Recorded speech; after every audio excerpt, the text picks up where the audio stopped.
Joseph Smith History, Chapter 1, Verse 27. I continued to pursue my common vocation in life until the 21st of September, 1823, all the time suffering severe persecution at the hands of all classes of men, both religious and irreligious, because I continued to affirm that I had seen a vision during the space of time which intervened between the time I had the vision and the year 1823. Having been forbidden to join any of the religious sects of the day, I being of very tender years, and persecuted by those who ought to have been my friends, and to have treated me kindly, and if they supposed me to be deluded, to have endeavored in a proper and affectionate manner to have reclaimed me, I was left to all kinds of temptations, and mingling with all kinds of society, I frequently fell into many foolish errors, and displayed the weakness of youth and the foibles of human nature, which, I am sorry to say, led me into diverse temptations, offensive in the sight of God. In making this confession, no one need suppose me guilty of any great or malignant sins. A disposition to commit such was never in my nature, but I was guilty of levity, and sometimes associated with jovial company, etc., not consistent with that character which ought to be maintained by one who was called of God as I had been. But this will not seem very strange to anyone who recollects my youth, and is acquainted with my native cheery temperament. In consequence of these things, I often felt condemned for my weakness and imperfections, when on the evening of the above-mentioned 21st of September, after I had retired to my bed for the night, I betook myself to prayer and supplication to Almighty God for forgiveness for all my sins and follies, and also for a manifestation to me, that I might know of my state and standing before him. For I had full confidence in obtaining a divine manifestation, as I previously had one.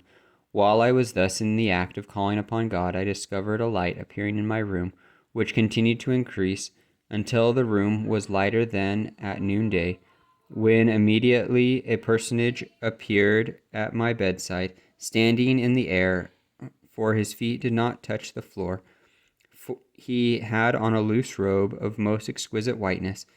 It was a whiteness beyond anything earthly I had ever seen, nor do I believe that any earthly thing could be made to appear so exceedingly white and brilliant. His hands were naked, and his arms also, a little above the wrist. So also were his feet naked, as were his legs a little above the ankles. His head and neck were also bare. I could discover that he had no other clothing on but this robe, for it was open so that I could see into his bosom. Not only was his robe exceedingly white, but his whole person was glorious beyond description, and his countenance truly like lightning. The room was exceedingly light, but not so very bright as immediately around his person. When I first looked upon him, I was afraid, but the fear soon left me. He called me by name, and said unto me that he was a messenger sent from the presence of God to me, and that his name was Moroni, that God had a work for me to do, and that my name should be had for good and evil among all nations, kindreds, and tongues, or that it should be both good and evil spoken of among all people.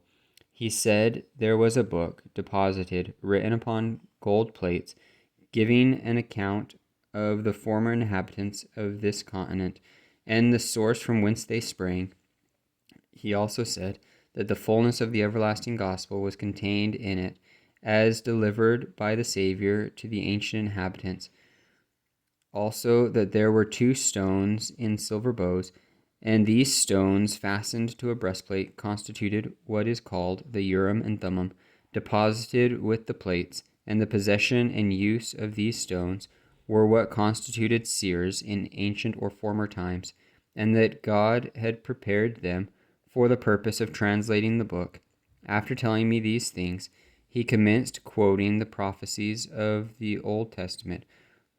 He first quoted part of the 3rd chapter of Malachi, and he quoted also the 4th and last chapter of the same prophecy, though with a little variation from the way it reads in our Bibles. Instead of quoting the first verse as it reads in our books, he quoted it thus: "For behold, the day cometh that shall burn as an oven, and all the proud shall, yea, and all that do wickedly shall burn as stubble, for they that come shall burn them, saith the Lord of hosts, that it shall leave them neither root nor branch." And again he quoted the 5th verse thus: "Behold, I will reveal unto you the priesthood by the hand of Elijah the prophet before the coming of the great and dreadful day of the Lord." He also quoted the next verse differently: "And he shall plant in the hearts of the children the promises made to the fathers, and the hearts of the children shall be turned to their fathers. If it were not so, the whole earth would be utterly wasted at his coming." In addition to these, he quoted the 11th chapter of Isaiah, saying that it was about to be fulfilled. He quoted also the 3rd chapter of Acts, 22nd and 23rd verses, precisely as they stand in our New Testament. He said that the prophet was Christ, but the day had not yet come when they who would not hear his voice should be cut off from among the people, but soon would come. He also quoted the 2nd chapter of Joel, from the 28th verse to the last. He also said that this was not yet fulfilled, but was soon to be, and he further stated that the fullness of the Gentiles was soon to come in. He quoted many other passages of Scripture and offered many explanations which cannot be mentioned here. Again, he told me that when I got those plates of which he had spoken, for the time that they should be obtained was not yet fulfilled, I should not show them to any person, neither the breastplate with the Urim and Thummim, only to those whom I should be commanded to show them. If I did, I should be destroyed. While he was thus conversing with me about the plates, the vision was opened to my mind that I could see the place where the plates were deposited, and that so clearly and distinctly that I knew the place again when I visited it. After this communication, I saw the light in the room begin to gather immediately around the person of him who had been speaking to me, and it continued to do so until the room was again left dark, except just around him, when instantly I saw, as it were, a conduit open right up into heaven, and he ascended till he entirely disappeared, and the room was left as it had been before this heavenly light had made its appearance. I lay musing on the singularity of the scene, and marveling greatly at what had been told to me by this extraordinary messenger, when in the midst of my meditation I suddenly discovered that my room was again beginning to get lightened, and in that instant, as it were, the same heavenly messenger was again by my bedside.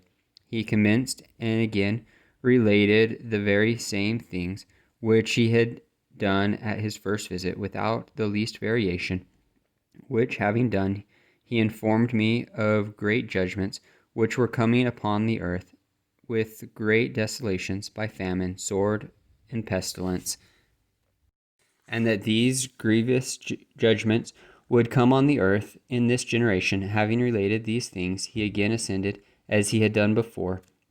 By this time, so deep were the impressions made on my mind that sleep had fled from my eyes, and I lay overwhelmed in astonishment at what I had both seen and heard.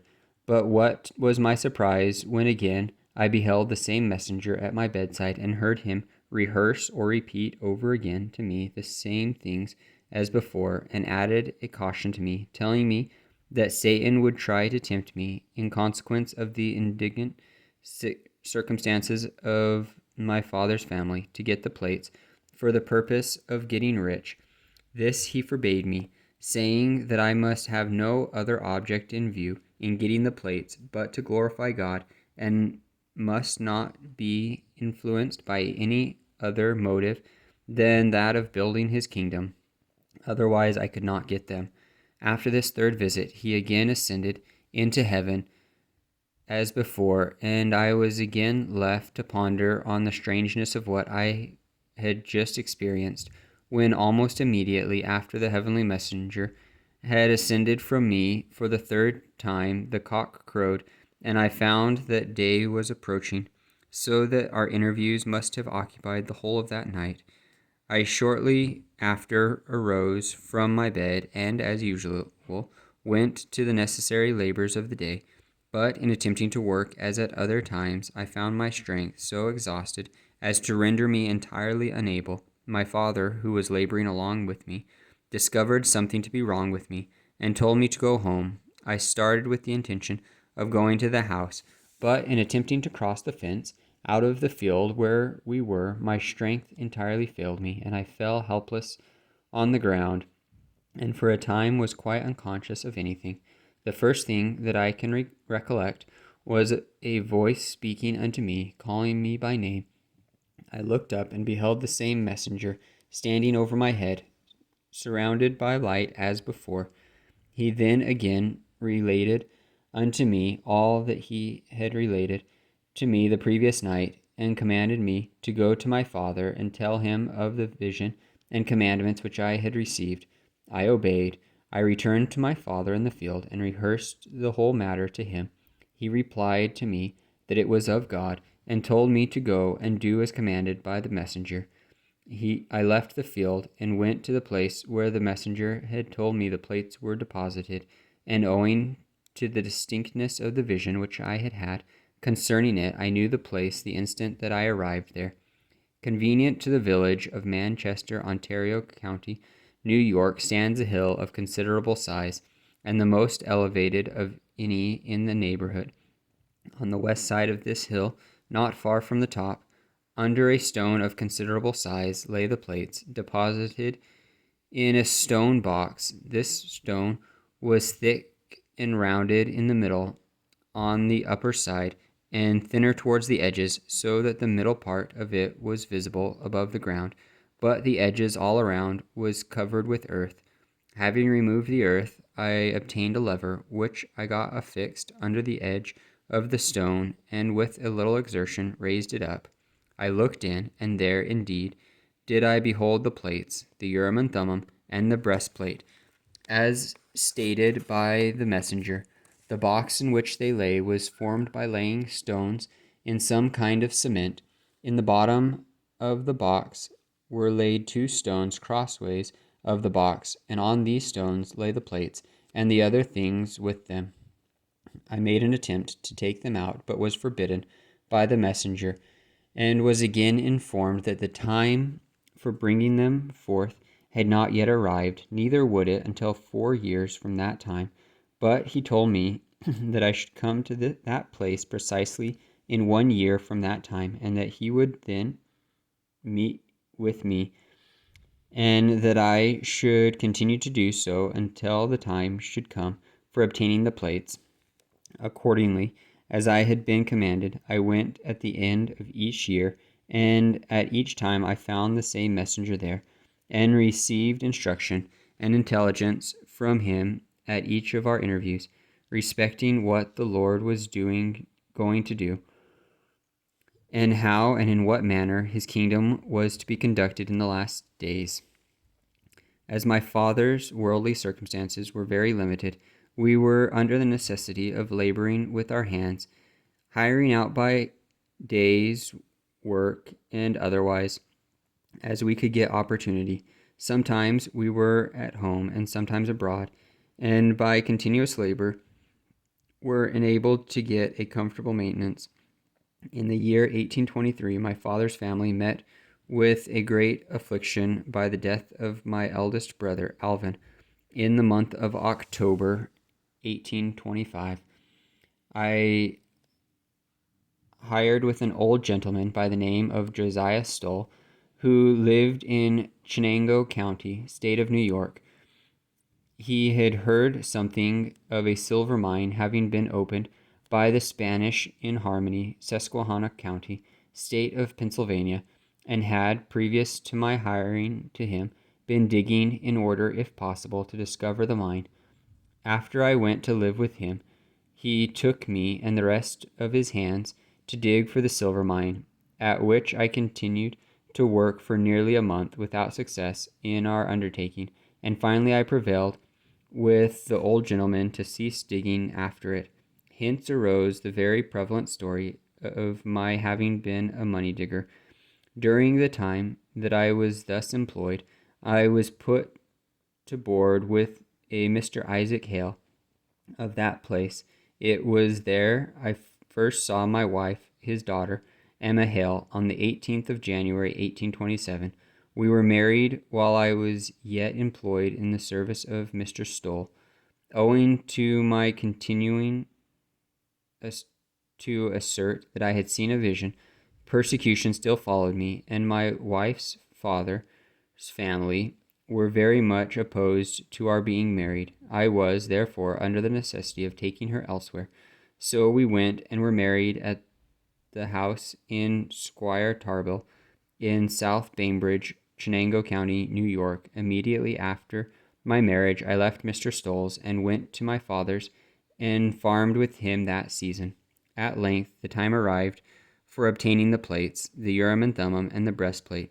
On the 22nd day of September, 1827, having gone, as usual, at the end of another year, to the place where they were deposited, the same heavenly messenger delivered them up to me with this charge, that I should be responsible for them, that if I should let them go carelessly or through any neglect of mine, I should be cut off, but that if I would use all my endeavors to preserve them until he, the messenger, should call for them, they would be protected. I soon found out the reason why I had received such strict charges to keep them safe, and why it was that the messenger had said that when I had done what was required at my hand, he would call for them. For no sooner was it made known that I had them than the most strenuous exertions were used to get them from me. Every stratagem that could be invented was resorted to for that purpose. The persecution became more bitter and severe than before, and multitudes were on the alert continually to get them from me if possible. But by the wisdom of God, they remained safe in my hands until I had accomplished by them what was required at my hand.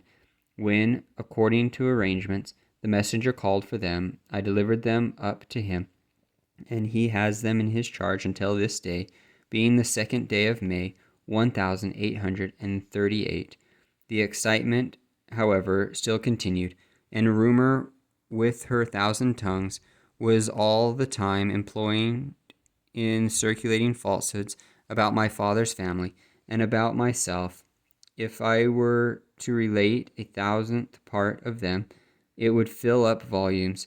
The persecution, however, became so intolerable that I was under the necessity of leaving Manchester and going with my wife to Susquehanna County in the state of Pennsylvania, while preparing to start, being very poor, and the persecution so heavy upon us that there was no possibility that we would ever be otherwise. In the midst of our afflictions, we found a friend in a gentleman by the name of Martin Harris, who came to us and gave me $50 to assist us on our journey.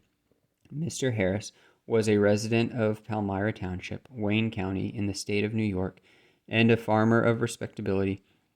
By this timely aid was I enabled to reach the place of my destination in Pennsylvania, and immediately after my arrival there, I commenced copying the characters off the plates. I copied a considerable number of them, and by means of the Urim and Thummim, I translated some of them, which I did between the time I arrived at the house of my wife's father in the month of December and the February following. Sometime in this month of February, the aforementioned Mr. Martin Harris came to our place, got the characters which I had drawn off the plates, and started with them to the city of New York. For what took place relative to him and the characters, I refer to his own account and the circumstances as he related them to me after his return, which were as follows. Quote, I went up to the city of New York and presented the characters, which had been translated with the translation thereof, to Professor Charles Anthon, a gentleman celebrated for his literary attainments. Professor Anthon stated that the translation was correct, more so than any he had before seen translated from the Egyptian. I then showed him those which were not yet translated, and he said that they were Egyptian, Chaldaic, Syriac, and Arabic, and he said they were true characters. He gave me a certificate certifying to the people of Palmyra that they were true characters, and that the translation of such of them as had been translated was also correct. I took the certificate and put it into my pocket, and was just leaving the house when Mr. Anthon called me back and asked me how the young man found out that there were gold plates in the place where he found them. I answered that an angel of God had revealed it unto him. He then said to me, let me see that certificate. I accordingly took it out of my pocket and gave it to him. When he took it and tore it up to pieces, saying that there was no such thing now as ministering of angels, and that if I would bring the plates to him, he would translate them. I informed him that part of the plates were sealed, and that I was forbidden to bring them. He replied, I cannot read a sealed book. I left him and went to Dr. Mitchell, who sanctioned what Professor Anthon had said respecting both the characters and the translation. End quote.